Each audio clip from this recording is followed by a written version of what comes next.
Ezintabeni zongoye kwaZulu endaweni yakwaDlangezwa ilapho lamaphimbo ahlabelela ezomdabu ekhona.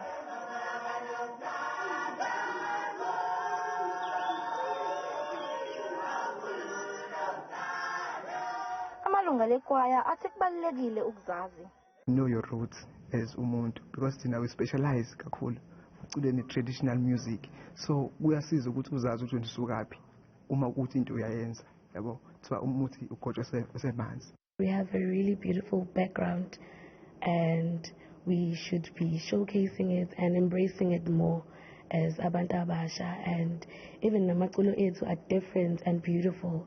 Amaculo aculwa ilekwaya akhuthazwe kakhulu umculo womdabu. Kubalekile kakhulu ukuthi izinto zokuqala okufanele baqale ngazo yizo lezi zokuthi ama-universities, angithi ama-university choirs aziwa ngo-do re mi, so bese begcina belahla amasiko, lento bese igcina ibenza bacabanga ukuthi mabecula do re mi bacula kangcono.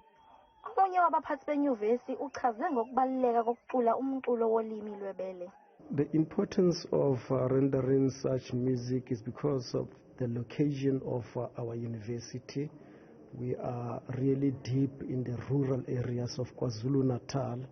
Ikwaya senyuvesi yakwaZulu isiqokwe kuma-awards afana namasatma, kanti isihambe amazwe amaningi iqhakambisa wona umculo wesintu.